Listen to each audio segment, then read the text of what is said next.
Buen día, chicos. ¿Me escuchan bien?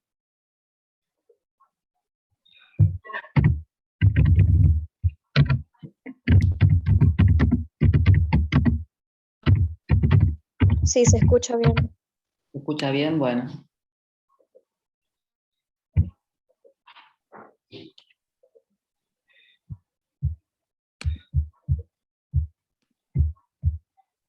Esperamos 5 minutitos más, a ver si se conectan más y empezamos.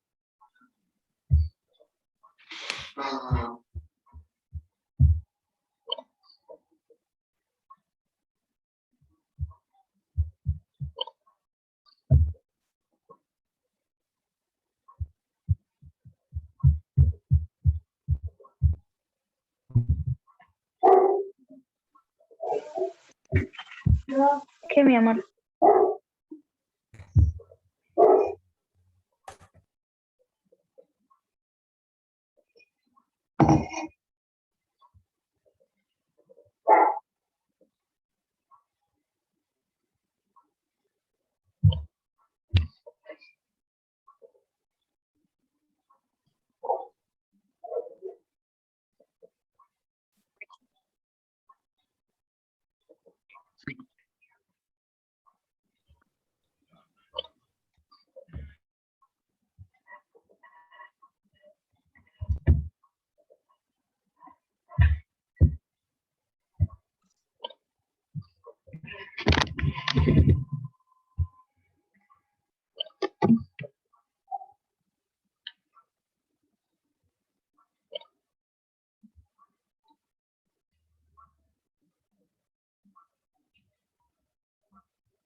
Bueno, ahora sí, buenos días. ¿Cómo les fue esta semana leyendo lo de dinero? Mazo, ¿cómo van llevando la materia? ¿Bien? Espero que bien. A ver.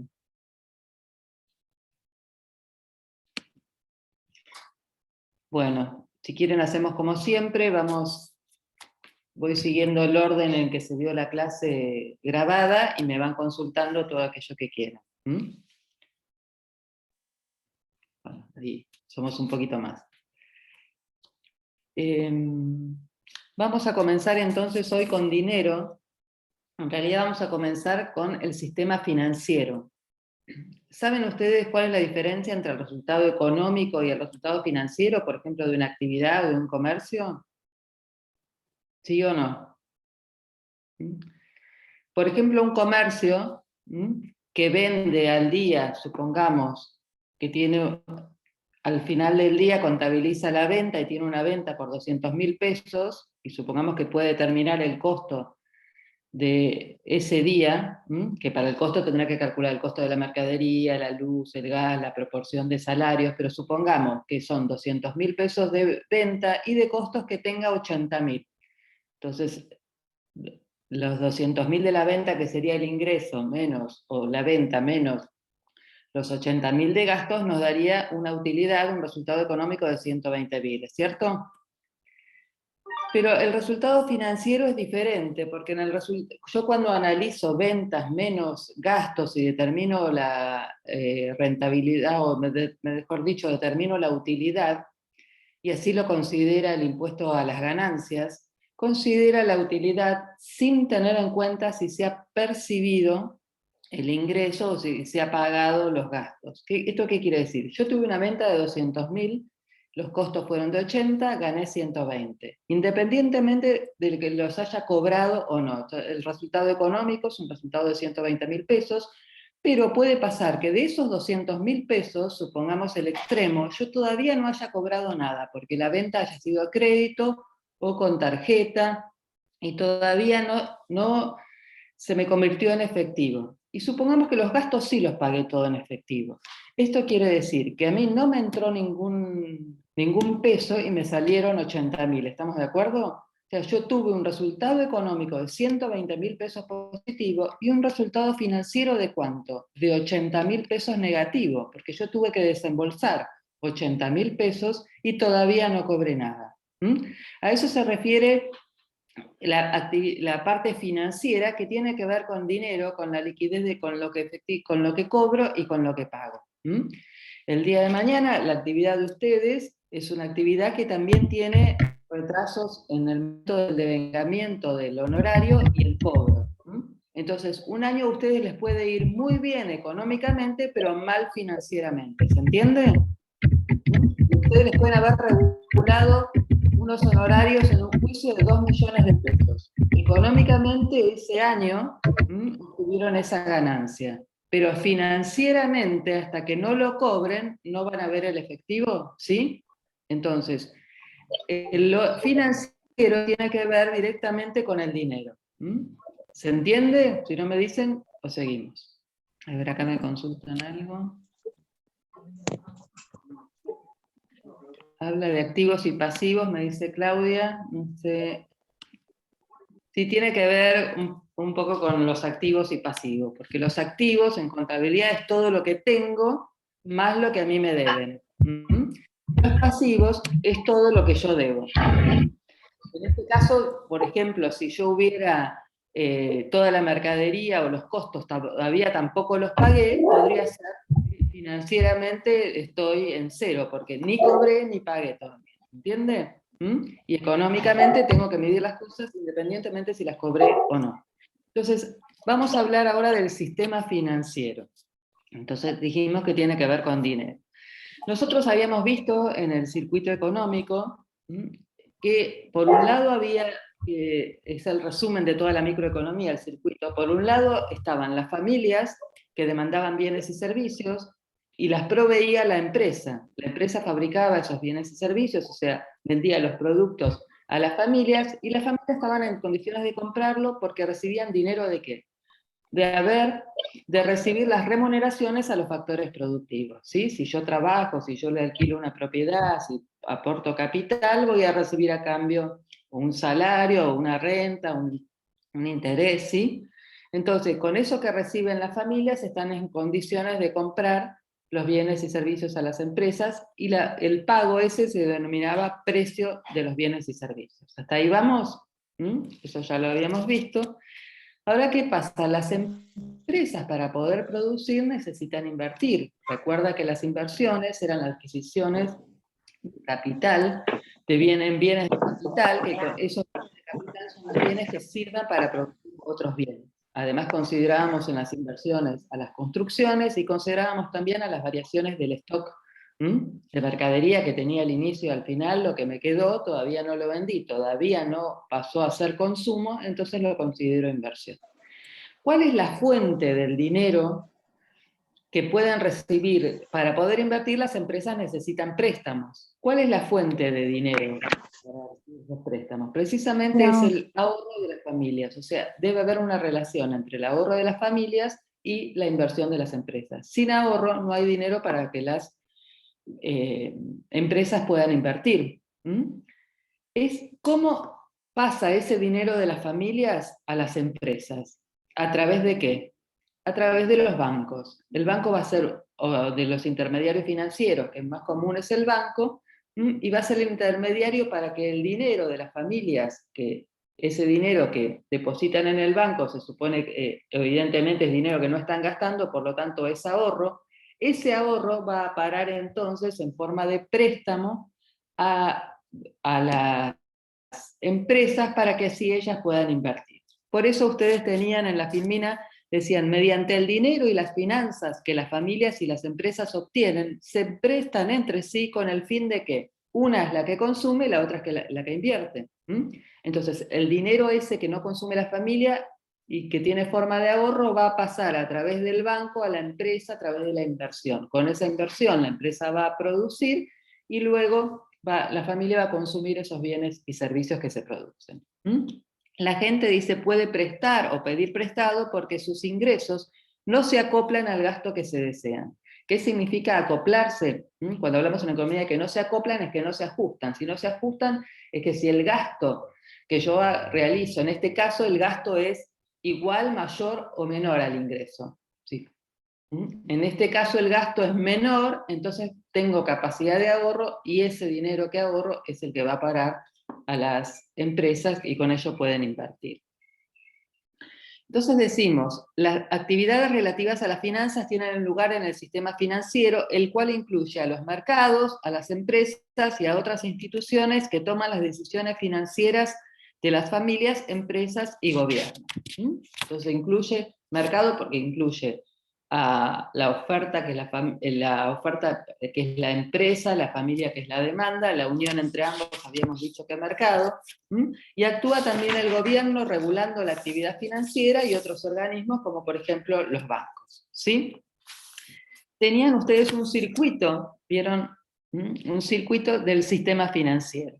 ¿Qué es lo que estuvimos viendo recién? Decimos que las familias, que son las que ahorran, en el gráfico que ustedes tienen en la clase grabada, habla de ahorradores. ¿Quiénes son los ahorradores? Las familias que tienen capacidad de ahorrar, o sea, son aquellas en que su ingreso es mayor al consumo, y la diferencia, recuerdan que el ingreso disponible era igual al consumo más el ahorro, la parte que yo ahorro es parte que no destiné al consumo. Entonces, los ahorradores son las familias que tuvieron capacidad de ahorro y van a supongamos que depositan ese dinero en...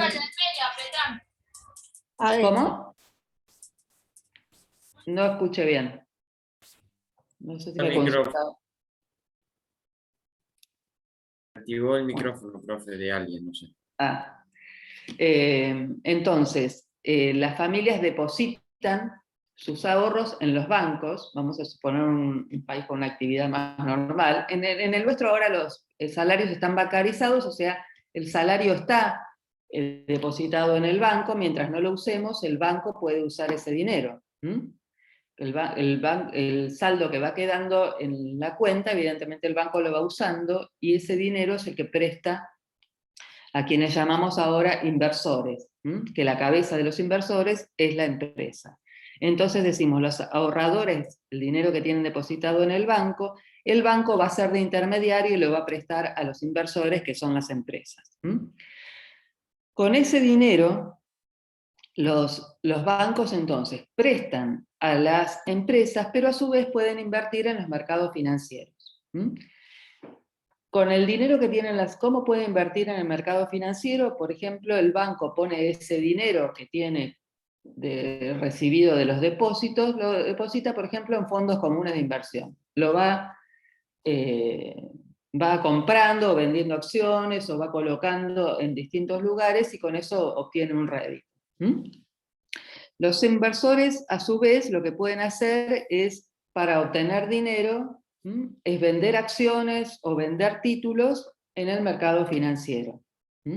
Al vender, cuando la empresa vende una acción, un título, ¿qué se hace? Se hace de dinero y se desprende de una obligación, porque ese título va a representar un crédito para quien lo tiene, ese título valor. Las familias también pueden comprar títulos o bonos del gobierno, en su momento las LEBAC, las LELIC. Entonces yo compro un título, ¿y qué quiere decir? Que cuando yo compro el título me desprendo de dinero y pasa al mercado más dinero, y yo a cambio tengo ese título que luego se denomina rescatar cuando venza el plazo, y cuando venza el plazo voy a cobrar ese dinero más un interés. ¿Hasta ahí vamos bien?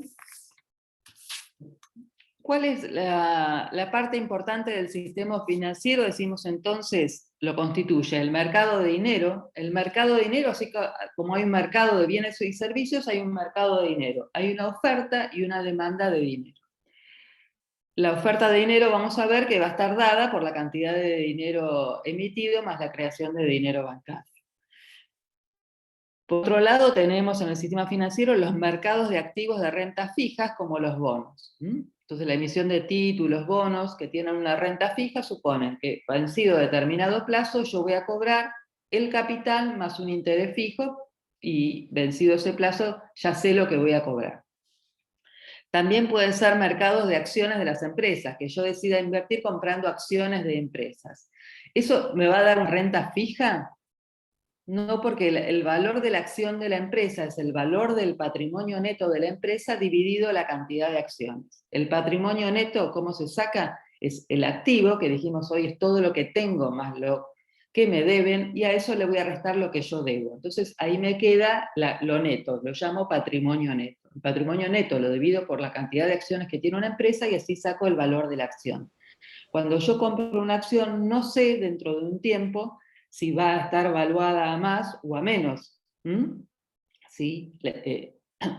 Depende de un montón de cuestiones, de cómo le va a la empresa, y en este mundo hoy tan globalizado también depende de, por ejemplo, con el tema de los laboratorios, las vacunas, con una opinión a favor o en contra puede hacer bajar o subir el valor de la acción de una empresa. Profe, disculpa, Sí. te hago una pregunta. Buen día. Sí. ¿Eso es lo que se llamaría tomar deuda a futuro? La compra de una acción. Sí, de una acción, o invertir en esos rubros. Sí, de los títulos y bonos, eso es toma deuda a futuro, lo vemos un poquito más adelante, pero cuando el gobierno, por ejemplo, necesita dinero, puede salir a emitir títulos o bonos o lo que fuera, estamos tan acostumbrados nosotros, y los coloca en el Como las mercado. LELICs. Sí, entonces las coloca en el mercado. ¿Qué quiere decir? Que necesita plata, yo te doy el título, te doy un papel que representa algo, y el Estado ahí se está endeudando. Porque vos me adelantás el dinero, que es el valor del título, pero yo me comprometo a vencido plazo a pagarte ese bono más los intereses. Claro, Que buenísimo. en el caso de los... bueno, nosotros, el Estado nuestro tiene deuda con extranjeros, deuda local, y al emitir esos bonos, por supuesto que el valor de los bonos y la posibilidad de colocación en el mercado tiene que ver también con la confianza que nosotros tengamos, porque es muy probable que si fue emitido en Argentina, lamentablemente después no puedas recuperar ni siquiera el capital que vos pusiste. Por eso se ponen tasas de interés altas, como para que la gente invierta y Países pueden como tener el una nuestro tienen ganancia. que poner una tasa de interés muy alta para que la gente se interese en comprarlo. Claro. Eso sería. Ese sería eso. El mercado entonces de acciones y los mercados de divisas también. Hay el mercado financiero también está integrado por el mercado de divisas. Ya vieron en la clase anterior, la divisa tiene que ver con las monedas extranjeras y la relación entre el precio de nuestra moneda con las monedas extranjeras. Que también en eso nosotros somos particulares, porque si vos me decís cuál es el valor del dólar hoy, hay un montón de dólares. El dólar contado con liquidación, el dólar que compras en el banco, el dólar turista, el dólar soja, también en eso somos particulares. Bueno, vamos a ver entonces para qué sirve el sistema financiero, que en definitiva lo que va a hacer la plata de uno, a través de ese intermediario, la va a poner en manos de otro. Entonces sirve para prestar y pedir prestado. Como decía Jerónimo, uno se endeuda y el otro, porque eso que dijimos recién, de que el Estado, entonces cuando necesita dinero puede emitir bonos o letras, también puede colocar títulos una empresa. Cuando necesita dinero, en realidad lo que está haciendo es asumiendo una deuda. Entonces se puede prestar y pedir, la actividad financiera sirve para prestar y pedir prestados, son actividades que tienen lugar en los mercados financieros, que dijimos que el más común son los bancos, que es el intermediario financiero, entonces más común podría haber financieras u otro tipo de organismos. Las instituciones que proveen servicios y productos financieros, dijimos, bueno, vuelvo a repetir, son los intermediarios financieros, bancos, las financieras, las casas de cambio también podrían ser, en el caso del mercado de la divisa. La industria financiera decimos que va a diferir de otro tipo de empresa, ¿por qué? Porque en otro tipo de empresa o actividad, yo lo que voy a estar comerciando es una mercadería o un servicio. Es palpable y la mercadería o servicio me sirve per se. En cambio, las instituciones financieras lo que hacen es comprar y vender dinero. Está sonando esto. Y sus activos son financieros más que activos reales. Entonces, no tienen planta, equipo, sino los activos están dados por dinero que decimos que son ajenos. El dinero que presta el banco, en realidad, ¿es del banco? No, ¿es de quién? De aquellos que lo No, depositan. es de la gente. Es de la gente que lo depositó. Y después vamos a ver que, como decías vos del título, que uno asume una deuda, si recuerdan espero que lo hayan leído, no sé si lo entendieron muy bien cuando vimos el balance del Banco Central en la clase, que ahora lo vamos a volver a ver, la tenencia de dinero en mano de nosotros, que es ese papel que representa 1.000 pesos, 500, representa una deuda por parte del Banco Central, porque nosotros con eso tenemos un crédito de ese valor. Sería un tip. Entonces, yo voy siguiendo acá la clase, por ahí repito cosas porque es lo que va apareciendo. Los intermediarios financieros más importantes, ya lo dijimos, son los bancos comerciales, que toman los depósitos de las familias y de otros grupos, porque hay empresas que también pueden colocar dinero. Con el depósito, con ese dinero entonces que ahorran las familias, los van a prestar a las empresas y también a otras familias que necesitan fondos. Las familias lo van a necesitar ¿para qué? Para consumir y las empresas para invertir. Ahora, además del dinero que depositan las familias, hay otro dinero que crean los bancos a partir de ese dinero que depositan las familias. ¿Entendieron cómo era el sistema de creación del dinero bancario? ¿Sí o no? Roque no. El dinero bancario se crea a partir de que nosotros depositamos dinero en el banco, nosotros vamos a colocar ese dinero y el banco nos va a acreditar ese dinero en la cuenta. Entonces yo tengo un crédito contra el banco por ese valor.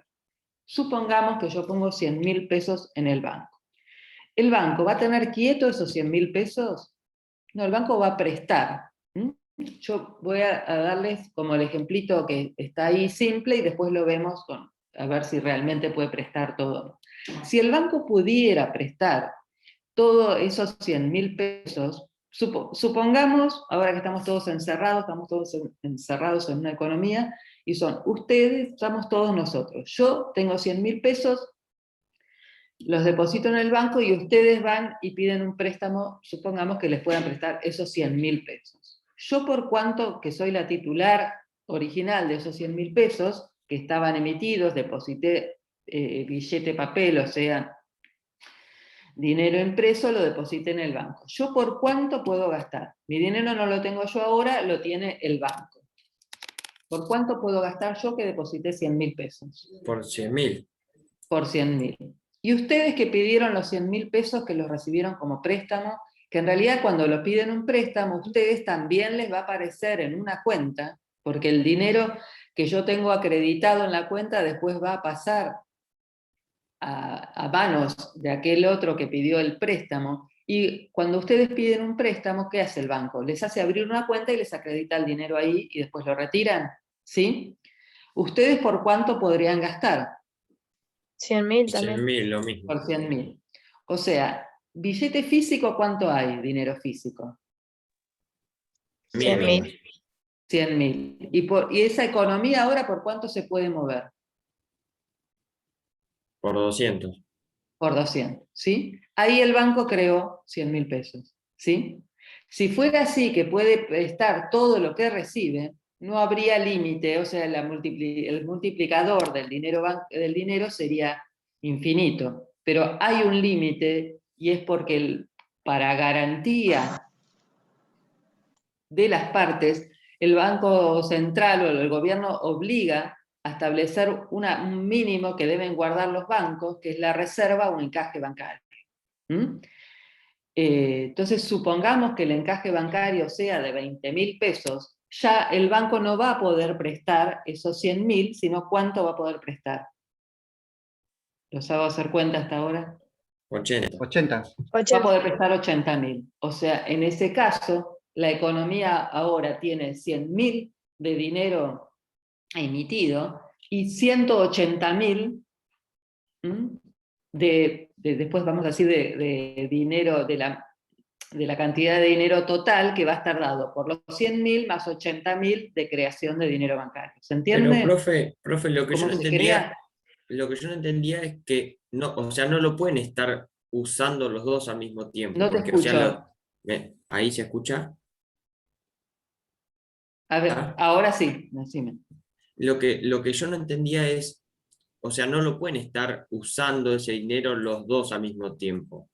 El que lo tiene en el banco. Lo que pasa que nosotros hicimos el ejemplo de 2 personas, pero el volumen de cantidad de gente que mantiene los depósitos en el banco y con la cantidad de que hay que recibir préstamo, es muy difícil que todos juntos vayan a retirar el dinero al banco. Entonces se juega con eso. Por eso está esa reserva o encaje bancario. ¿Me escuchan ustedes? Sí, se escucha. Hola. Ah, no, porque ahí me aparecía como que me había desconectado de internet, pero yo los veo. Si no me avisan. Entonces, como es difícil que todo el mundo vaya a retirar el dinero a la vez, por eso es que se puede hacer eso y por eso es que como garantía hay una parte de los depósitos que debe ser resguardada y que se llama encaje bancario. ¿Se entiende? Sí, profe, Profe, le sí. hago una consulta. Sí, antes que les quiero hacer otro comentario y me haces la consulta. Ahora, si todo el mundo fuera al banco a retirar el dinero en forma conjunta, evidentemente la plata no está, porque solamente está esa parte de reserva, ¿sí? Porque de esos 100.000 yo presté, supongamos, esos 80. Eso se denomina corrida bancaria. La mayoría de ustedes debe haber, muchos nacieron después del 2001, pero hay otros que ya por ahí eran muy chicos la mayoría, pero otros no. En el 2002 hubo una corrida bancaria y ahí fue cuando se estableció el corralito. Como el dinero no está, el dinero físico no está para satisfacer a todos, porque en realidad, ¿dónde se basa el hecho del sistema financiero? En la confianza. Si yo tengo confianza en el banco, en el sistema financiero no voy a sacar la plata. Si tengo desconfianza, la voy a ir a sacar. Entonces, por eso que en ese momento se estableció un corralito, que era un sistema a través del cual solamente se podía retirar una determinada cantidad de dinero por semana. Porque, ¿qué haría esto? Haría que el banco quebrara, que el sistema financiero quebrara. Y además de la reserva que tiene que guardar el banco, hay una garantía por parte del Banco Central, pero siempre y cuando la cuenta cumpla con determinadas condiciones, que son generalmente cuentas planas. Ya cuando ustedes tienen algún beneficio en el paquete, ya generalmente salen de ese sistema de garantía del Banco Central, para que sepan. ¿Qué me quería hacer una consulta? Sí, yo, Luján. Entonces, Sí. el sistema electrónico al banco en realidad lo favorece. El hecho de los depósitos en los sueldos. Sí, el hecho de que todos nos Sí. estamos manejando en forma electrónica, no estamos manejando Sí. plata en papel. Sí, porque el dinero queda ahí, evidentemente el banco tiene, así como el banco tiene, digamos, sí, como que estamos obligados a tener dinero retenido ahí, también es cierto que, bueno, que depende del salario, al quinto día por ahí no tenés más del salario, o también es cierto que los bancos hoy para prestar te ponen, así como hay riesgo para el que deposita el dinero, también hay riesgo para el banco para dar un préstamo, porque en situaciones económicas como esta también la tasa de incobrabilidad es muy alta. Entonces todo eso también perjudica a todos, porque si yo quiero sacar un crédito, la tasa es altísima. La tasa que me cobra el banco es la tasa activa, la tasa que me paga el banco es la tasa pasiva. Siempre hay una diferencia que se llama el spread bancario, que es esa diferencia entre la tasa que me cobra el banco y la que me paga el banco.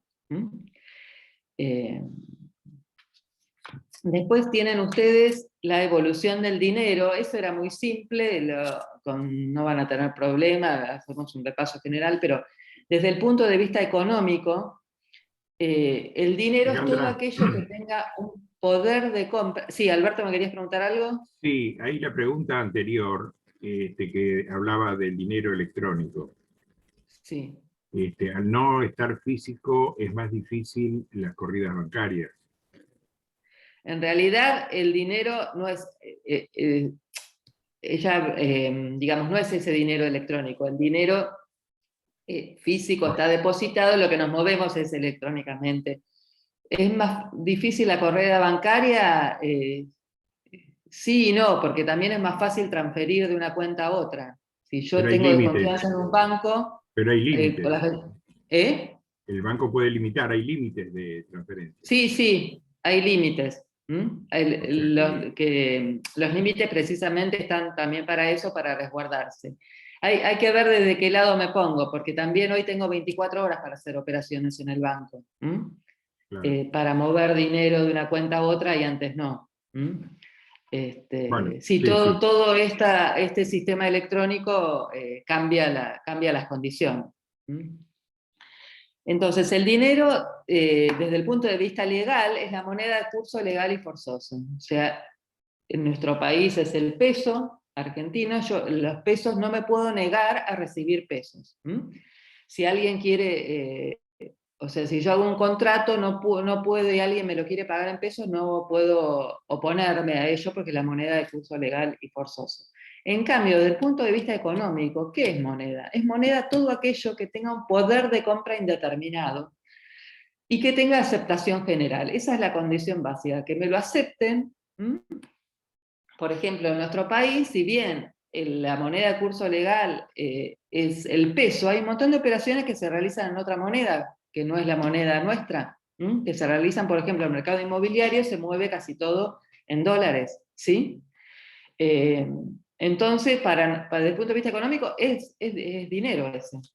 Y si fuera un bien el que se usara y si fuera aceptado generalmente, eso lo consideraríamos dinero. Por eso, cuando vieron la historia del dinero, que en su momento fue el ganado, la sal, de ahí viene el salario, el ganado viene lo pecuniario de dinero, eso era dinero, porque era algo que tenía aceptación general, entonces cuando yo quería acceder a un bien o un servicio entregando ese bien, podía acceder a ello. O sea, tenía las características de aceptación general y era considerado dinero. Lo del trueque, eso es simple, ustedes lo ven, yo para ir avanzando, la evolución del dinero. Y vamos a ver ahora entonces a lo del dinero moderno.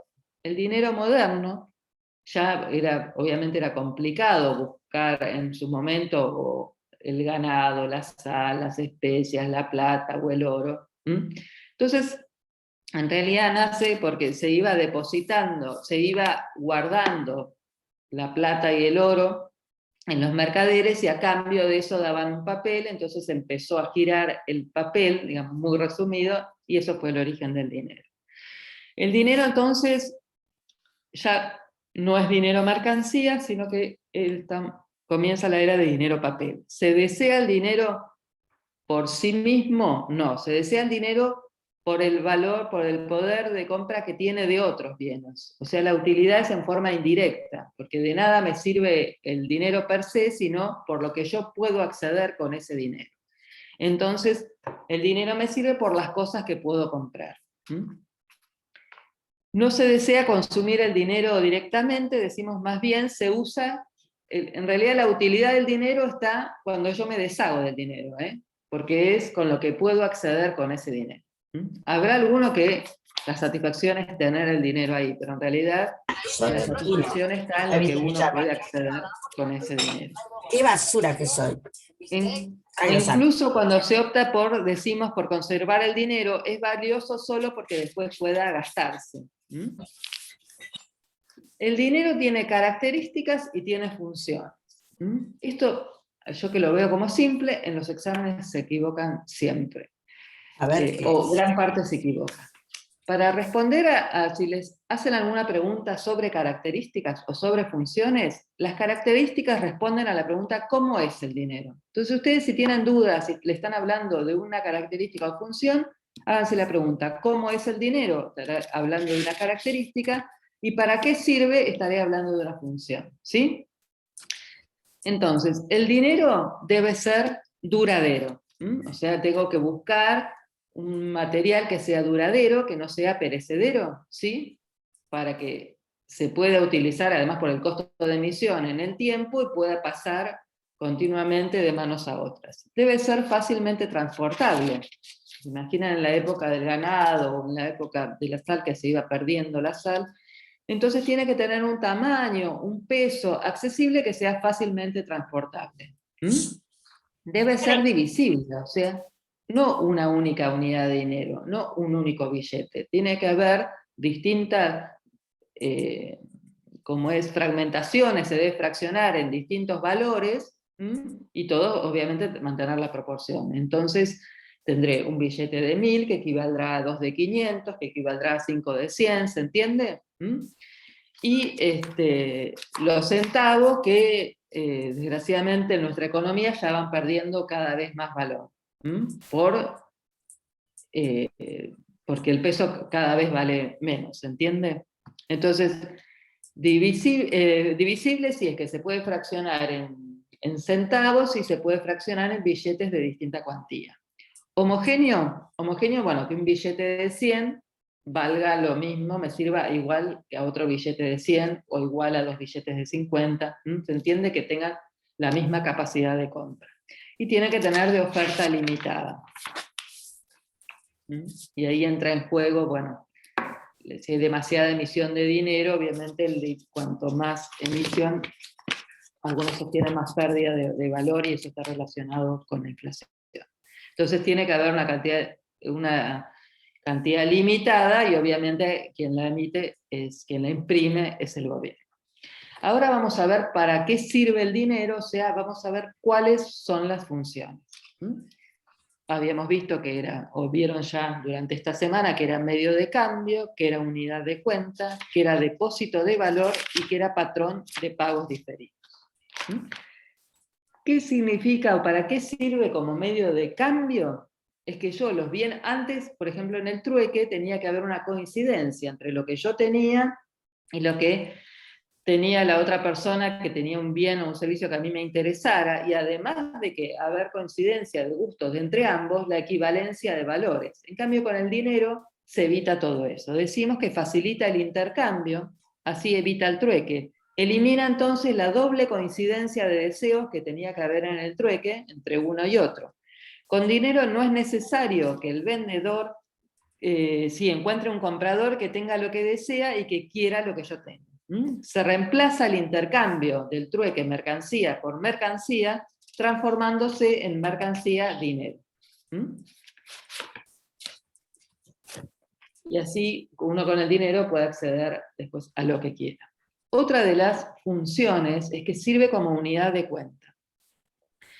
Yo cuando realizo un balance, o cuando medimos el PBI, o cuando medimos la riqueza nacional, o cuando medimos el producto de un país, estoy en realidad valuando un montón de cosas heterogéneas. La producción de una siderurgia, con el ganado, con las peras, con las manzanas, con el servicio de un abogado, de un contador. Entonces todo eso, para llevarlo en forma homogénea, lo tengo que evaluar, y lo voy a evaluar en pesos, en la moneda, y así cumple la función de unidad de cuenta. Dice, sirve para calcular cuánto valen los diferentes bienes y servicios. De esa forma se homogeneizan bienes heterogéneos, permitiendo compararlos al expresar cada bien en términos de unidad monetaria. Esta función tiene en cuenta un uso puramente contable, y es más fácil poder determinar entonces el valor de los bienes y servicios.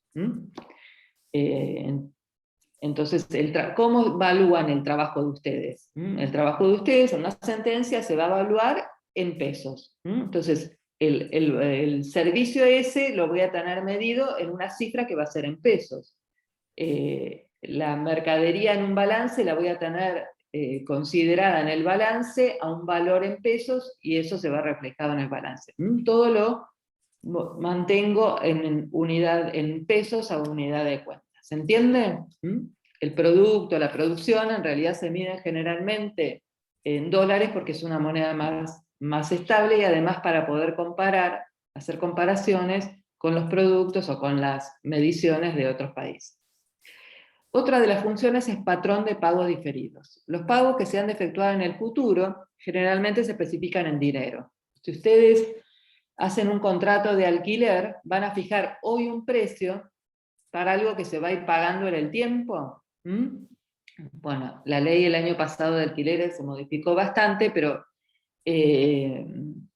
lo que voy a establecer es que si el contrato por el primer año, supongamos, es de 120.000 pesos, equivale a 10.000 pesos por mes, y estoy estableciendo ya hoy lo que se va a pagar a futuro. Entonces, para establecer el valor de las cosas a futuro, lo hago en dinero. Decimos, los pagos que han de efectuarse en el futuro generalmente se especifican en dinero. Ejemplo, los contratos a plazo, los alquileres. En este caso, el dinero está relacionado con el tiempo, las deudas y créditos a futuro, en que los van a pactar en dinero. En el caso de los honorarios de un abogado, por ejemplo, no se pacta de antemano en dinero, porque no sé cuánto va a resultar la sentencia. Entonces, generalmente se pacta un porcentaje, un 20% de determinado valor o de lo que salga de la sentencia, pero ese 20% lo voy a aplicar a una suma en dinero. Vamos ahora entonces a una parte un poquito, hasta ahora veníamos más fácil, a la demanda y oferta de dinero. ¿Para qué quieren ustedes dinero? Dijimos que quieren dinero para poder acceder a otras cosas, que la utilidad está en aquello que puedo comprar con ese dinero, la compra de los bienes y de los servicios. Hay distintos tipos de demanda. La demanda de dinero puede ser para transacciones, que es la gente necesita dinero para pagar las compras y transacciones de bienes, servicios y otros productos, o sea, para los gastos de consumo, para pagar la luz, para pagar el gas, para ir al supermercado. Esa es la demanda de dinero para transacciones. ¿Por qué hablo de demanda de dinero para transacciones? Porque generalmente los ingresos y gastos no se dan al mismo tiempo. Entonces, porque yo voy a cobrar una vez al mes, si tengo un salario, Y los gastos se dan a lo largo de todo el tiempo. Entonces yo voy a necesitar dinero para hacer frente a esos gastos. Entonces la demanda para transacciones es ello. ¿De qué depende la demanda de dinero para transacciones? Del volumen de la renta. O sea, a mayor renta del país, a mayor producto, se va a demandar más o menos dinero. Más. Más dinero. Entonces, porque se supone que si el PBI crece, las transacciones, el ingreso crece, el producto crece, entonces va a haber más transacciones, o va a haber más consumo, por lo tanto va a haber más transacciones y para ello va a haber mayor demanda de dinero, se va a mover más cantidad de dinero. Cuando la economía está parada, cuando la economía está restringida, va a haber más o menos demanda de dinero, va a haber menos, ¿sí? Después yo puedo decidir demandar dinero o querer tener dinero con motivo de precaución. Entonces yo digo, ese ahorro que tienen las familias para una eventualidad, o para una enfermedad, o para algún evento no sé, para cuando tenga que se me rompa el lavarropas, o para aquellos imprevistos, decido guardar dinero por precaución. Entonces decimos que la gente necesita dinero para afrontar pagos imprevistos y evitar los costos de la iliquidez. ¿Qué significa evitar los costos de la iliquidez? El bien líquido por excelencia es el dinero. Si yo no cuento con dinero para hacer frente a determinados gastos imprevistos, voy a tener que salir a pedir prestado, o voy a tener que salir a vender algo. En momentos como este, uno puede tener por ahí muchos bienes, pero, por ejemplo, el mercado inmobiliario que está parado, entonces para transformar ese inmueble en dinero para poder venderlo rápido, probablemente hoy lo tenga que vender a mucho menos de su valor. Entonces, para no o tenga que vender el auto, como ha pasado gente, para pagar salarios o lo que fuera, bueno, evidentemente cuando está restringida la liquidez, se pierde más al vender un bien y transformarlo en dinero. O si no, tengo que caer para que me den hoy un crédito rápido, ¿qué tendría que hacer? O ir al banco y en este Un momento Pedir un préstamo. y el banco no me lo da con todas las condiciones que me pide, que son un montón, y asimismo me estuve fijando, las tasas de un crédito están entre el 70 y el 80% de un crédito personal. Tengo que caer, si no, en un prestamista, que es mucho más rápido, y ahí el costo es mucho mayor todavía. Ese es el costo de la iliquidez. Entonces, para evitar eso, es que mucha gente que guarda y que tiene capacidad, aunque sea ese pequeño ahorro, de guardar dinero con motivo de precaución. ¿Alguna duda con eso? Y también puede ser dinero con motivo de especulación. El motivo de especulación tiene que ver un poco con el valor del dinero, que el precio del dinero está dado por qué. El precio de las mercaderías está dado por el valor que tienen. ¿Y el dinero cuál es el precio del dinero? Puedo comprar. El precio del dinero en realidad es la tasa de interés. Entonces, cuando ustedes, por ejemplo, depositan dinero en el banco, depositan dinero a plazo fijo, además de recibir ese dinero, deben recibir una compensación por haber tenido quieto ese dinero durante un tiempo determinado y el banco por haber podido usarlo. La paga de eso es el interés, ¿sí? Entonces, decimos que el costo de conservar el dinero es el interés. Si yo tengo dinero guardado en mi casa, el costo de tenerlo guardado y no tenerlo en el banco, ¿cuál es? El costo es dejar de percibir un interés contra la opción de tenerlo depositado en el banco y que me dé un interés, ¿sí? Agravado en nuestro país, que además el costo está influenciado por la inflación. Porque si yo tengo un país estable, tengo 1 millón de pesos en enero, y llego con ese 1 millón de pesos a diciembre, yo, un país que no tiene inflación, podré acceder a la misma cantidad de cosas. Podré comprar lo mismo el 1 de enero que el 31 de diciembre, ¿estamos de acuerdo? ¿Sí? Si no hubiera inflación. Pero sí asumí un costo, que es que si yo hubiera puesto ese $1.000.000 en el banco, hubiera percibido un interés.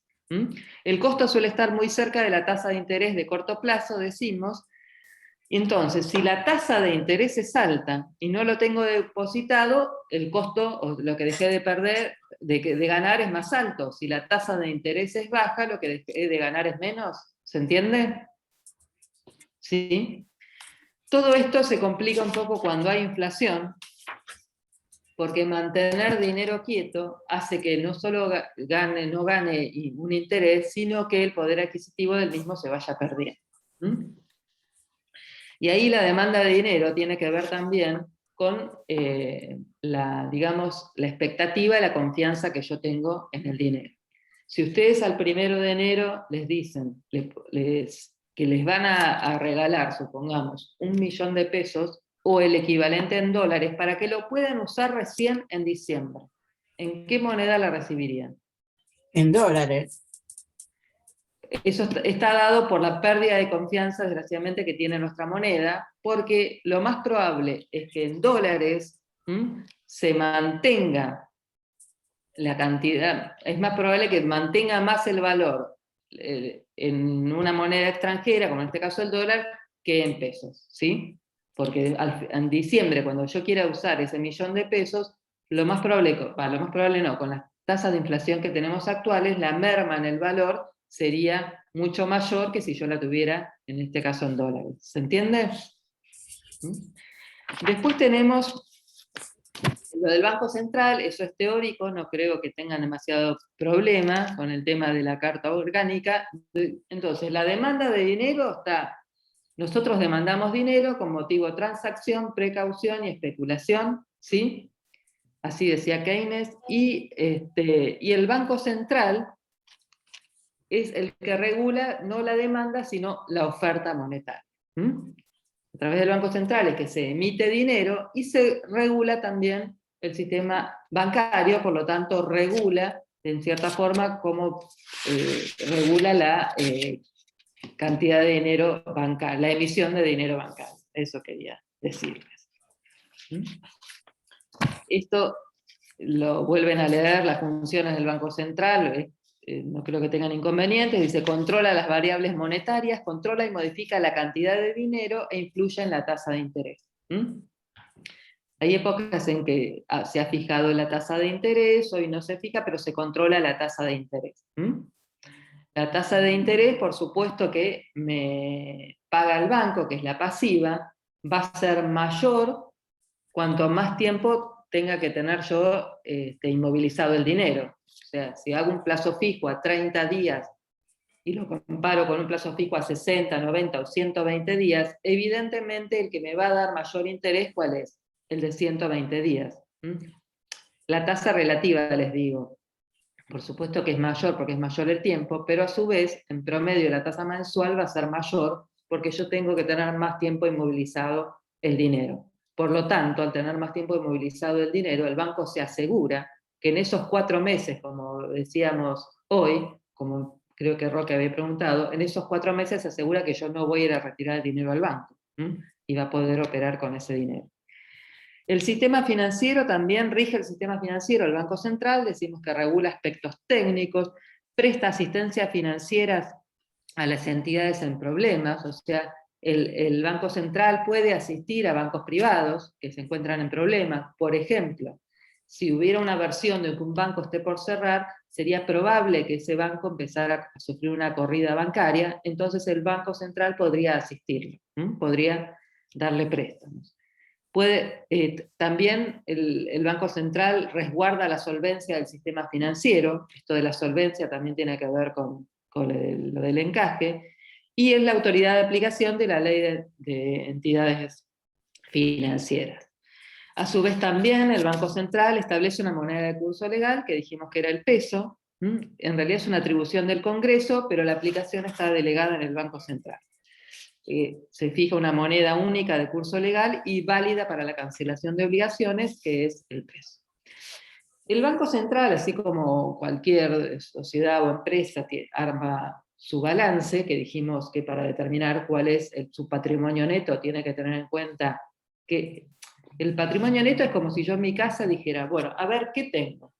Tengo un auto, tengo una casa, tengo un crédito también de unos honorarios que no me pagaron, tengo las sillas, ¿m? Y también tengo, eso es todo lo que tengo, sí, eso es lo que tengo, pero para saber cuál es mi patrimonio neto le tengo que restar todo lo que debo, porque en realidad yo por ahí me compré el auto, que vale 600.000 pesos, pero debo 400, o sea, es como que todavía no es todo mío el auto, ¿se entiende? Entonces, a lo que tengo, más lo que me deben, le voy a restar todo lo que yo debo, ¿sí? Y ahí me queda el valor neto de lo que tengo, ¿estamos de acuerdo? ¿Mm? Lo mismo pasa en el balance de una empresa. ¿Mm? Por eso creo que yo ya les comenté, hubo mucha discusión, que acá los impuestos nacen como de emergencia y después quedan. Antes el impuesto personal que gravaba los bienes de una persona era sobre su patrimonio neto. Y hace ya muchos años que es solamente sobre su activo. No se pueden descontar los pasivos. El Banco Central también hace un balance. Entonces va a considerar en el debe todo lo que tiene más lo que le deben, y va a considerar en el haber todo el pasivo. Por diferencia saca su patrimonio neto. Entonces, el activo tiene lo que se denomina SEN, o sector externo neto, que son las reservas internacionales en el Banco Central, o sea, las reservas que el Banco Central tiene en divisas, las reservas que tiene en oro y en oro monetario. Entonces, la que tiene en dólares, en moneda china, en yen, la que tiene en euros, toda la cantidad de divisas que tenga, más el oro amonedado, pasan a ser las reservas, que es el sector externo neto. Y acá les hago un comentario: cuando vieron la balanza de pagos, ¿recuerdan la clase la semana pasada que vieron sector externo? Van a tener, hay un rubro que va a incluir el oro monetario y otro rubro que va a incluir el oro no monetario. El oro no monetario sería una alhaja, un anillo, a eso nos referimos. ¿Y eso en qué parte va a estar de la balanza de pago? Esa va a estar en la parte de mercaderías. Porque el oro no monetario va a ser mercadería, en cambio el oro monetario va a estar en la parte de dinero. ¿Sí? Un comentario para referencia a esto. Después tenemos el sector financiero neto, que son los créditos que tiene el Banco Central contra bancos comerciales. Entonces, si el Banco Central le asiste o le da préstamos a los bancos comerciales, ese crédito que tiene respecto a ellos se llama sector financiero neto. Después tenemos, entonces teníamos, ahí hasta ahora vimos la parte del sector externo, la del sector financiero, que sería la de los privados, y la del sector público neto. Ahí consideramos dentro del activo la emisión del Banco Central para financiar el gasto público. Entonces, esa emisión de dinero, ese dinero para financiar el gasto público va a estar dentro del activo. Y otros activos serían activos que no son financieros, como son el edificio, el inmobiliario, los bienes que no sean monetarios que tenga el Banco Central.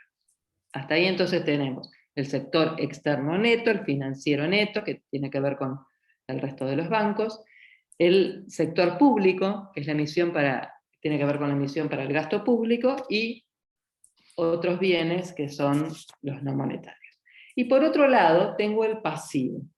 Hoy decíamos algo, hablábamos de que cuando yo tengo un título, soy acreedor de aquel que emitió el título. O sea, yo tengo derecho a cobrar ese título, y hay quien lo emitió, es un deudor, debe lo que representa el valor del título. ¿Estamos de acuerdo con eso?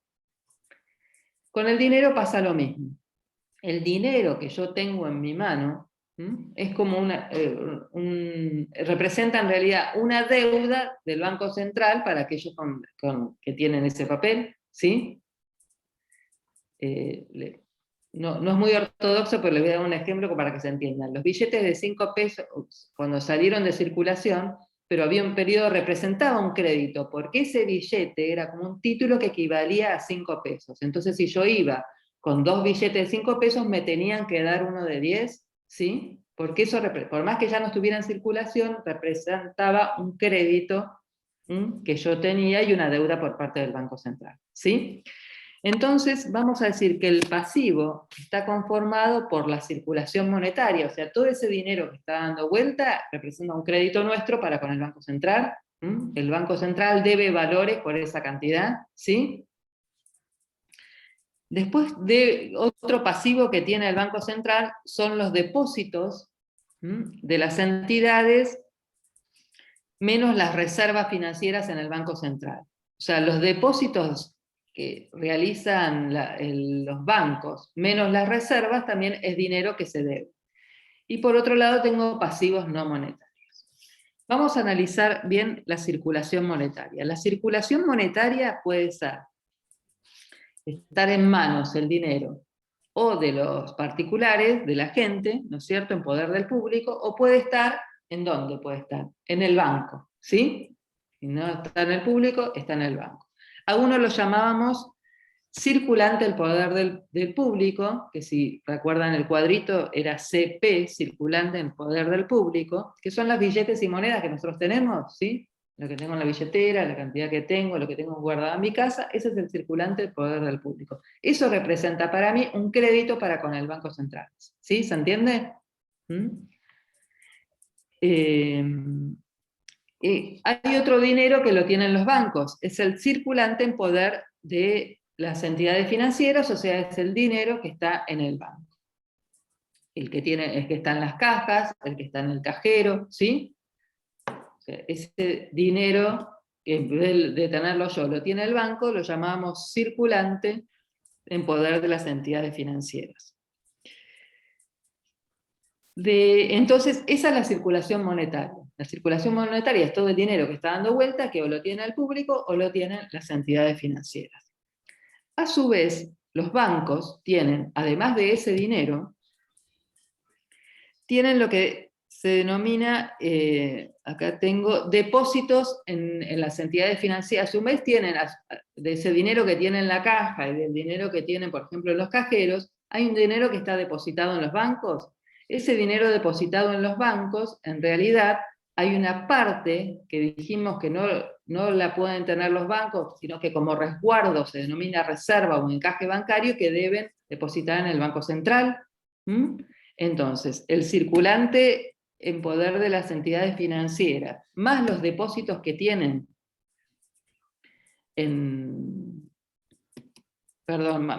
más los depósitos que tienen las entidades financieras en el Banco Central, se denomina, ya me perdí por dónde iba, empiezo de nuevo. El circulante puede estar en manos del público o en manos del banco, ¿sí? Esa es la totalidad de la circulación monetaria. Pero además, los bancos, además de ese dinero que tienen en su poder, tienen depósitos de entidades financieras que la tienen depositados en el Banco Central. Entonces el banco tiene dinero per se y tiene depósito en el Banco Central. Ese dinero que tienen los bancos se denomina reserva. La base monetaria va a estar dada por ese dinero que tienen los bancos más el dinero que está en poder del público. O sea que la base monetaria va a ser el circulante, el poder del público, más las reservas. O es lo mismo decir, el circulante, el poder del público, más cuáles eran las reservas. El dinero que tiene el banco más el dinero que tienen los bancos depositados en el Banco Central. ¿Sí? ¿Me siguieron? Sí, está fácil, dale. ¿Lo volvemos a ver o seguimos? No, ya está, se entendió. ¿Se entendió? Bueno, espero que sí.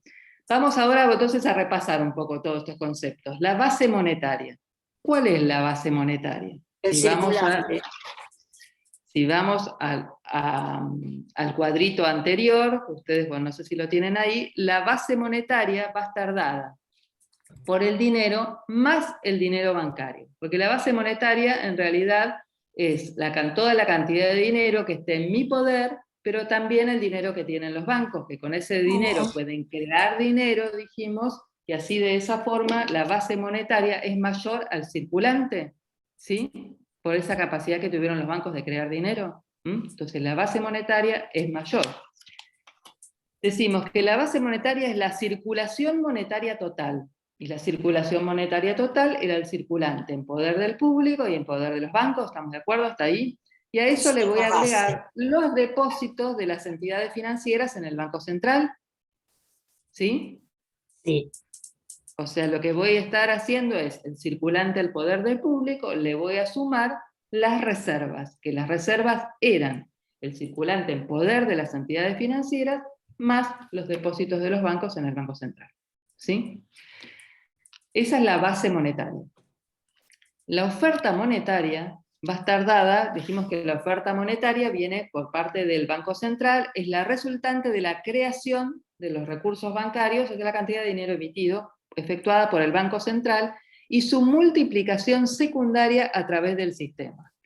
O sea, que va a ser el efectivo en poder del público más los depósitos. Acá lo que no se incluyen son las reservas. Entonces la base monetaria es mayor porque incluye el efectivo en poder del público más las reservas, y acá no se incluye en la oferta monetaria las reservas. Vamos a ver qué es el agregado monetario. Perdón, porque cuando hablamos de base monetaria, también la oferta monetaria sería efectivo en ¿quién poder del hablaba vos? público más qué. los depósitos. Listo, gracias. Bueno. Y no incluye las reservas.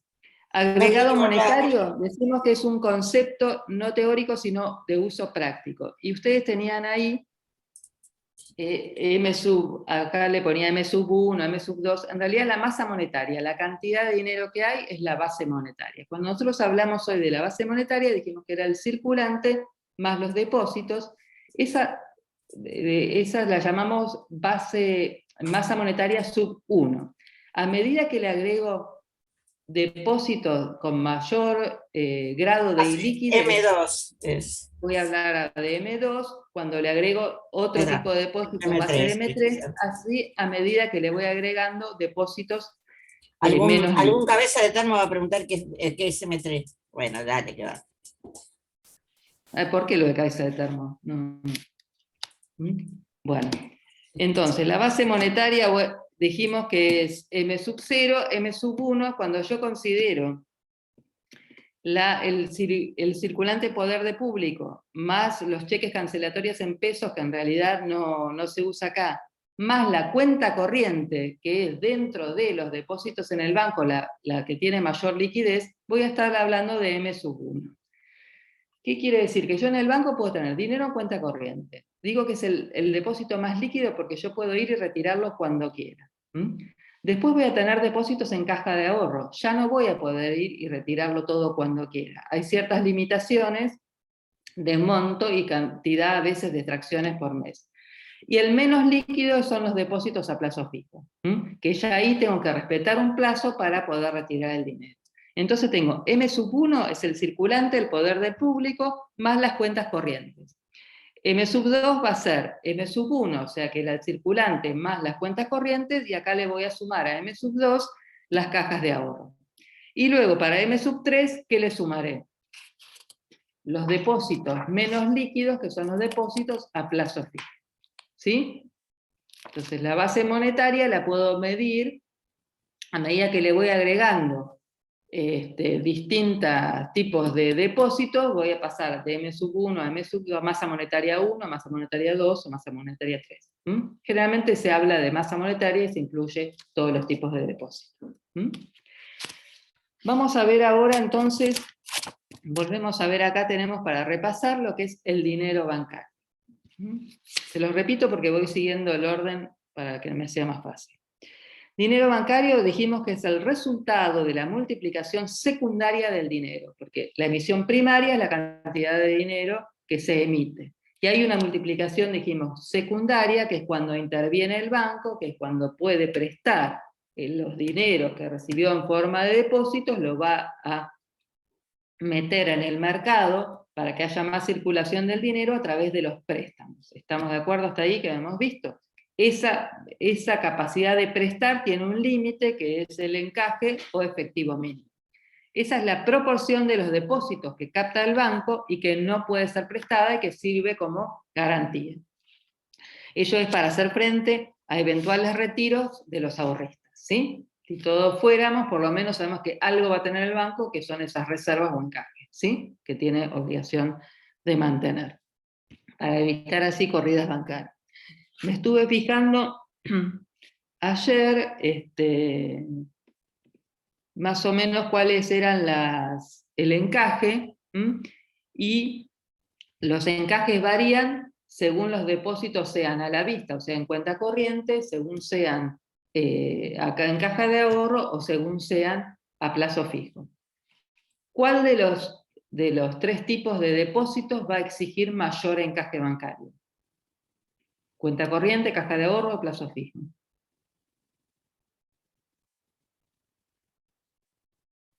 ¿Para qué tipo de depósitos el Banco Central le va a exigir que tenga más reservas?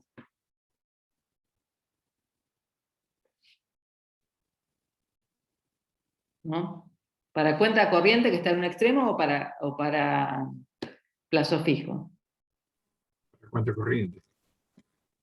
Le va a exigir mayor cantidad de reserva para qué tipo de depósito donde la gente puede ir a retirarlo con menos trabas, con menor dificultad. Cuenta Entonces corriente. las cuentas corrientes tienen mayor encaje bancario que el resto de las cuentas. La caja de ahorro tendrá a su vez mayor que el plazo fijo. Y el plazo fijo también a veces depende del precio. No pude encontrar información ayer sobre las tasas actuales. Las tasas más actuales que pude conseguir fueron las del 19 y las del 20. En los depósitos a plazo fijo las tasas llegaban en el 19 al 20%, y la última que encontré llegan al 28%. Eso un poco tiene que ver que cuanto más o menos confianza hay, mayor o menor colocarán la tasa. O también puede el gobierno jugar con el hecho de que quiera que haya más plata en el mercado o menos plata en el mercado. Si el gobierno quiere que haya más liquidez, o sea, más dinero en el mercado, va a fijar una tasa o un encaje mayor o menor. Menor. Entonces, si quiere que haya más dinero, baja el encaje o la tasa, ¿sí? Si quiere que haya menos dinero circulante, aumenta la tasa para que haya menos dinero en circulación. Después hay una reserva legal, que es la cantidad de dinero que mejor dicho, el efectivo mínimo o encaje bancario es ese porcentaje que los bancos deben guardar. Si yo aplico el porcentaje a la cantidad de depósitos que tiene, habíamos dicho en el ejemplo bien simple de entrada, que tenía 100.000 pesos de depósitos, y si el encaje fuera del 20%, lo que tengo que reservar, ¿de cuánto es? ¿De 20.000? A eso denomino reserva legal. Es la cantidad de dinero que los bancos deben mantener obligatoriamente disponible para hacer frente a las necesidades de efectivo. Entonces, la reserva, ¿qué va a ser igual? Va a ser igual a la tasa de encaje o efectivo mínimo por la cantidad de depósitos. En este caso era el 20% sobre los 100.000. Entonces, las reservas, es esa cantidad de dinero que el banco tiene que guardar, en definitiva es la suma, como vimos hoy, del circulante que tienen los bancos en su poder, que era el circulante financiero, más los depósitos de las entidades financieras en el Banco Central. ¿Se entiende? Entonces, las reservas, que son la cantidad de dinero que tienen los bancos, en el banco y en el Banco Central, ¿sí? A través de depósitos. Eso es la reserva. Los bancos a su vez pueden mantener reservas técnicas. No sé si alguna vez vio un balance de una sociedad. Hay reservas que son reservas legales. El que se dedique a sociedad, después esto lo va a manejar muy bien. Hay reservas que son legales y que son obligatorias, que es hasta completar un porcentaje del capital. Pero hay otras reservas que son voluntarias. Reservas técnicas, reservas opcionales. Y los bancos pueden, además de las reservas obligatorias, que es el encaje mínimo o efectivo que debo guardar, pueden hacer esas reservas para mayor garantía, para afrontar mejor situaciones inesperadas. Otras definiciones que nos interesan en cuanto al sistema financiero es la capacidad prestable. tiene que ver con lo que estuvimos diciendo. Si el banco recibía 100.000 de depósitos y debe guardar 20, ¿cuánto puede prestar? 80, ¿no? O sea, esa es la capacidad prestable. La capacidad prestable es igual a los depósitos menos lo que tiene que tener en reserva. Depósitos menos reservas nos da capacidad prestable, ¿sí? Por otro lado, que ya lo habíamos visto, tenemos la tasa activa y la tasa pasiva. La tasa activa es la que me cobra el banco, la activa es la que me cobra el banco, la pasiva es la que me paga el banco. ¿Cuál de las dos será mayor? ¿La activa o la pasiva? La tasa activa es mayor, que es la que me cobra el banco. La diferencia entre ambos es el spread bancario. Esto me fijé cuánto estaba ayer.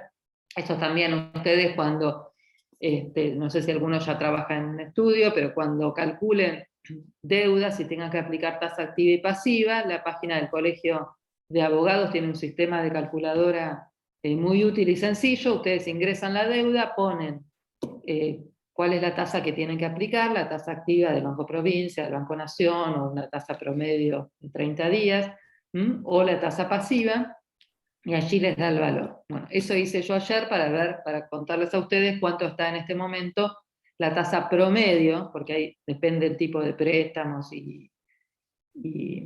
o descubierto que tenga, va a ser mayor o menor, pero en promedio la tasa pasiva del Banco Provincia al día de ayer era el 2,47 mensual, que más o menos hace un 30, porque se va acumulando, un 30,47 anual. Y la tasa activa promedio que me cobra es mensual del 3,31, que en el año da una tasa del 41% promedio.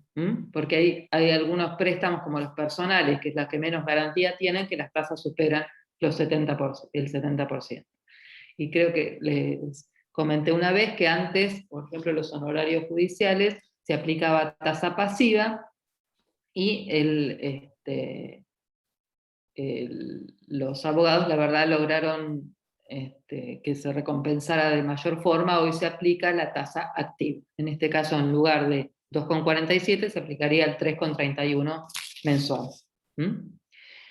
Después tenemos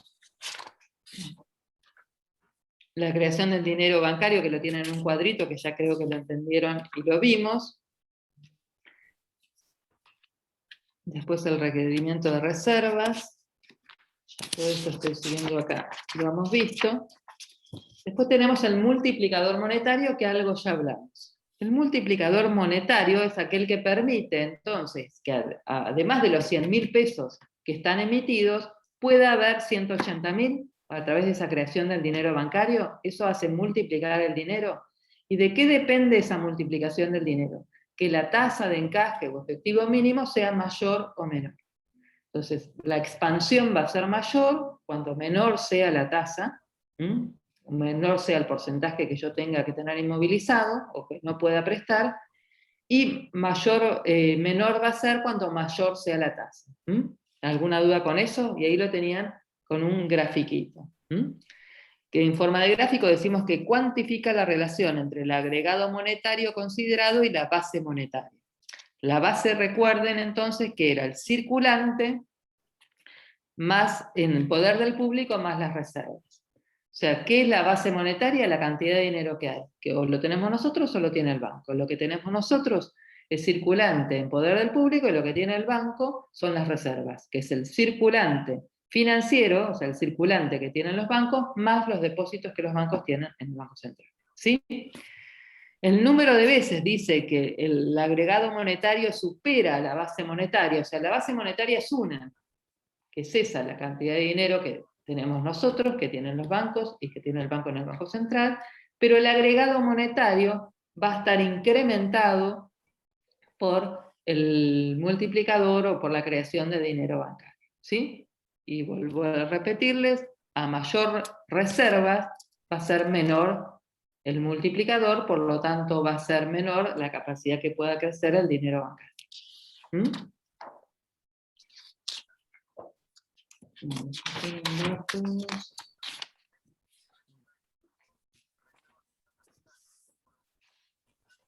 ¿Para qué sirve además el dinero bancario? Ya también un poco la fuimos viendo, dice que controla directamente la liquidez bancaria. La liquidez es la cantidad de dinero que tener en efectivo. Obviamente la controla porque si es mayor, va a tener que tener más dinero inmovilizado, si es menor, menos dinero inmovilizado. Además define la proporción de depósitos captados que deben mantenerse como reserva, ¿sí? Que es lo que acabamos de ir viendo, que está constituida por billetes en poder de los bancos y la cantidad de depósitos que los bancos tengan en el Banco Central, que esos serán las reservas. Entonces recuerden siempre, reserva es la cantidad de dinero de los bancos que tienen los bancos más el dinero que los bancos tienen en el Banco Central. Y acá vuelve a repetir lo que ya vimos, pero nos sirve de repaso: si aumenta el encaje, se reduce la capacidad prestable, debido al aumento de la proporción de depósitos que deben mantenerse inmovilizados. Vía multiplicador se puede contraer o expandir la oferta monetaria. Se contrae porque según sea mayor o menos. Otros instrumentos de política monetaria son la tasa de redescuento, o vamos a hablar de redescuentos. Es la operación por la cual el Banco Central descuenta a un banco un documento previamente descontado por este en particular. Acá en realidad no se usa, pero si yo tengo un documento como garantía y lo deposito en un banco, y el banco a su vez quiere obtener fondos del Banco Central y lo deposita a su vez en el Banco Central como garantía, el banco obviamente, si yo tengo un cheque, en realidad no se usa en los bancos, pero se usa por ahí más en la economía informal. Si tengo yo un cheque de 10.000 pesos para el mes que viene y necesito hoy dinero, si voy a algunas entidades, digamos, por fuera del circuito legal, me van a dar plata por ese cheque, me van a comprar ese cheque, ¿me van a pagar 10.000? No, me van a descontar algo que sería la tasa de descuento, en el caso de que generalmente son muy altos. Entonces por ese cheque me dan 8.000 pesos. Ahí lo que me cobraron es esos 20.000. Si a su vez esa entidad, si ese fuera el banco y lo pudiera redescontar en el Banco Central, el Banco Central le va a cobrar a su vez una tasa por descontar a su vez ese documento. ¿Se entiende? Entonces esa tasa que me cobran por adelantarme el dinero, cuanto mayor sea, más trabas para que yo lo pueda descontar, porque menos plata me dan. Cuanto menor sea, más fácil podría hacerse la operatoria y más circulante podría haber, ¿sí?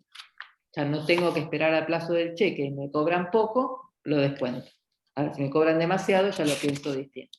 Y esto un poco tiene que ver con lo que vimos hoy de guardar dinero con motivo de precaución, porque si yo lo necesito para una urgencia, por ahí aunque me cobre el 30, el 40, lo voy a descontar igual. Eso sería un ejemplo informal de cómo actúa la tasa de redescuento.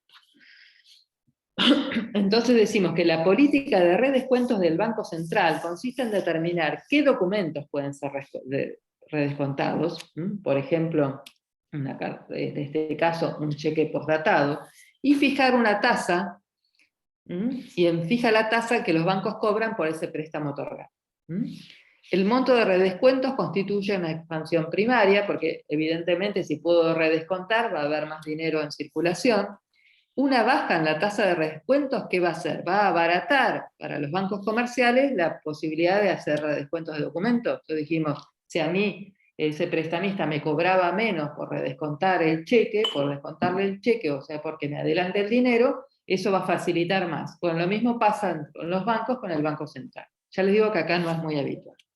Entonces, cuanto más baja sea la tasa, va a incentivar la creación de dinero bancario, ¿sí? Porque más posibilidad de redescontar dinero y más probabilidad de que haya mayor expansión monetaria. O sea, cada vez que me cobren o me pongan una reserva o me pongan una tasa para redescontar un documento para hacerme de dinero, cuanto menor sea, más posibilidad de que haya más liquidez, y eso hace mayor el multiplicador bancario, mayor la creación del dinero bancario, o también mayor la expansión, decimos, monetaria. Cuanto más restringido sea todo esto, menor va a ser la creación del dinero bancario. ¿Vamos hasta ahí? A ver ahí que me preguntan.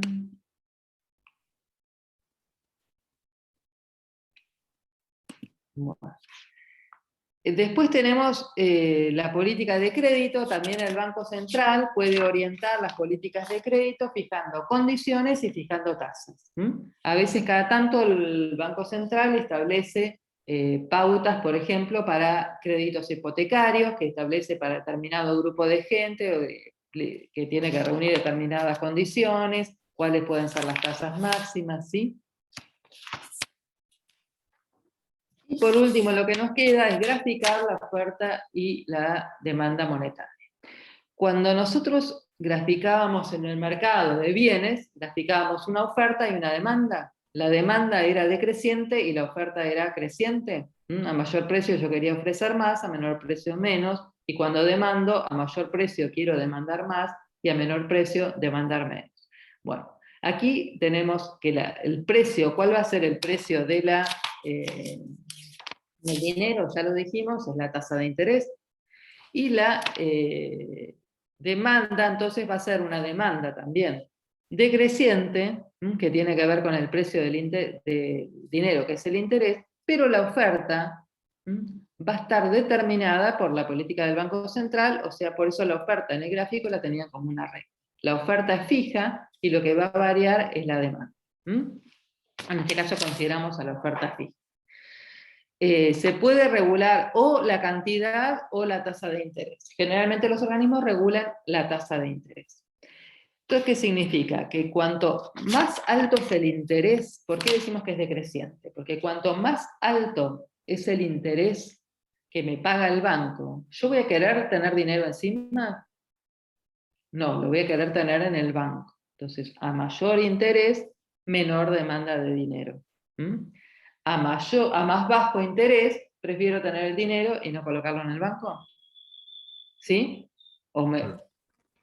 O menos probable es que menos incentivada estoy para colocar el dinero en el banco. De ahí que sea decreciente.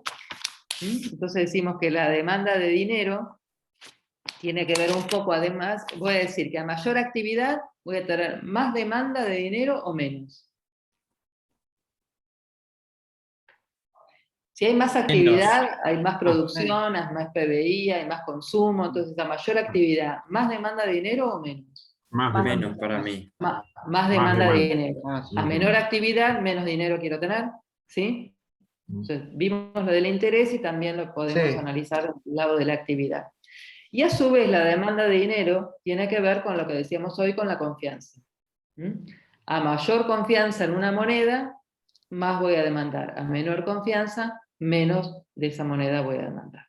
Que era el ejemplito que yo les dije. Si ustedes tienen la misma confianza en una moneda que el otro, a principio de año, y si pudieran gastarlo un año después, les digo esto de gastarlo porque en el transcurso hay inflación, entonces para que les sea más fácil comprender. Si tuvieran igual confianza, les daría lo mismo una moneda que en otra. Si tienen menos confianza en una moneda, van a preferir otra. Algo por ahí cuando les quedó lo del circulante, que ahí medio... Pero les quedó claro lo del circulante, lo de la base monetaria, no sé, lo de dinero bancario, si quieren hacer alguna consulta. Hoy también nos toca día lindo, los libero.